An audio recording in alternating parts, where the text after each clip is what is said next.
Morning, everyone. Now, this next thing is kind of a difficult thing for me. Um, in 1 Corinthians chapter 7, okay, I am a widower now.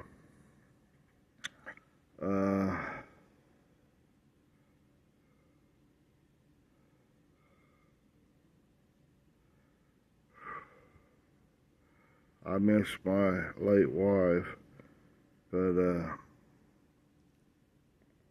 I don't know if I can make it without a wife. I'm not sure. I'm retired now. I'm not going to give up and just die. I'm going to go on, and I ask the Lord just to let His will be done, and to give me strength in whatever I do. Not my will, but Your will be done, just like Jesus said. Now I'm going to just have it play 1 Corinthians chapter 7, the whole 40 verses. I'm just going to do it out of the New Living Translation. That's just a translation. This is without delving deeply into it. I can, and I have before, but now in this situation, it's different. It's like looking at the ball of what God's doing from a different angle. Before, when we did it, I was going from this angle, or maybe this angle, or something. Now I'm over here on the basically like on the other side. Oh, it's real as real can get. Oh my goodness, I lost my wife. I've been heartbroken. Feel like a hole is in me, and it's just draining the life out of me. But I'm pressing on. I'm going on because I'm still a relatively young man. I'm 55. Yeah, about 55 and a half. Okay, so let's listen to this. Okay, this translation. All right, this is just a little longer, but it's not too long. All right, here we go. Chapter 7. Now about the questions you asked in your letter. Yes, it is good to live a celibate life, but because there is so much sexual immorality, each man should have his own wife, and each woman should have her own husband. The husband should not deprive his wife of sexual intimacy, which is her right as a married woman, nor should the wife deprive her husband. The wife gives authority over her body to her husband, and the husband also gives authority over his body to his wife. So do not deprive each other of sexual relations. The only exception to this rule would be the agreement of both husband and wife to refrain from sexual intimacy for a limited time, so they can give themselves more completely to prayer. Afterward, they should come together again, so that Satan won't be able to tempt them because of their lack of self-control. This is only my suggestion. It's not meant to be an absolute rule. I wish everyone could get along without marrying just as I do, but we are not all the same. God gives some the gift of marriage, and to others He gives the gift of singleness. Now I say to those who aren't married and to widows, it's better to stay unmarried, just as I am. But if they can't control themselves, they should go ahead and marry. It's better to marry than to burn with lust. Now for those who are married, I have a command that comes not from me, but from the Lord. A wife must not leave her husband. But if she does leave him, let her remain single or else go back to him. And the husband must not leave his wife. Now I will speak to the rest of you, though I do not have a direct command from the Lord. If a Christian man has a wife who is an unbeliever, and she is willing to continue living with him, he must not leave her.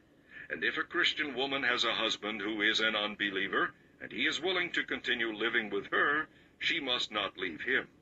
For the Christian wife brings holiness to her marriage, and the Christian husband brings holiness to his marriage. Otherwise, your children would not have a godly influence, but now they are set apart for him. But if the husband or wife who isn't a Christian insists on leaving, let them go. In such cases, the Christian husband or wife is not required to stay with them, for God wants his children to live in peace. You wives must remember that your husbands might be converted because of you, and you husbands must remember that your wives might be converted because of you. You must accept whatever situation the Lord has put you in, and continue on as you were when God first called you. This is my rule for all the churches. For instance, a man who was circumcised before he became a believer should not try to reverse it, and the man who was uncircumcised when he became a believer should not be circumcised now. For it makes no difference whether or not a man has been circumcised. The important thing is to keep God's commandments. You should continue on as you were when God called you. Are you a slave? Don't let that worry you. But if you get a chance to be free, take it. And remember, if you were a slave when the Lord called you, the Lord has now set you free from the awful power of sin. And if you were free when the Lord called you, you are now a slave of Christ. God purchased you at a high price. Don't be enslaved by the world. So, dear brothers and sisters, whatever situation you were in when you became a believer, stay there in your new relationship with God. Now, about the young women who are not yet married, I do not have a command from the Lord for them, but the Lord in his kindness has given me wisdom that can be trusted, and I will share it with you. Because of the present crisis, I think it is best to remain just as you are. If you have a wife, do not end the marriage.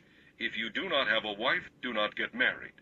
But if you do get married, it is not a sin. And if a young woman gets married, it is not a sin.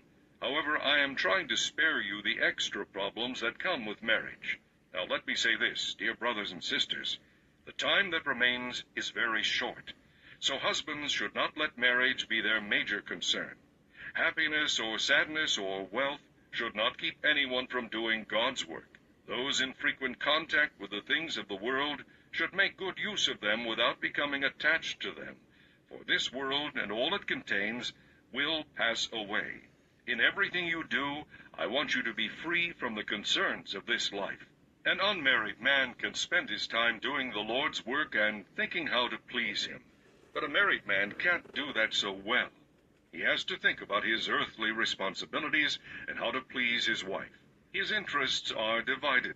In the same way, a woman who is no longer married or has never been married can be more devoted to the Lord in body and in spirit, while the married woman must be concerned about her earthly responsibilities and how to please her husband. I am saying this for your benefit, not to place restrictions on you. I want you to do whatever will help you serve the Lord best, with as few distractions as possible. But if a man thinks he ought to marry his fiancée because he has trouble controlling his passions, and time is passing, it is all right. It is not a sin.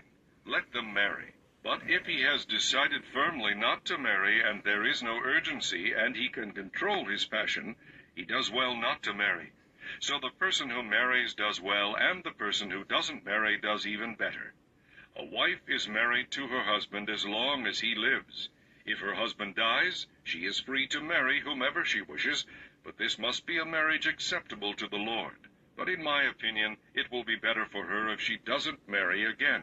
And I think I am giving you counsel from God's Spirit when I say this. Okay. Food for thought. Everybody have a wonderful day, and I'm doing my best, and I hope that you are too. Have a wonderful day. Bye-bye.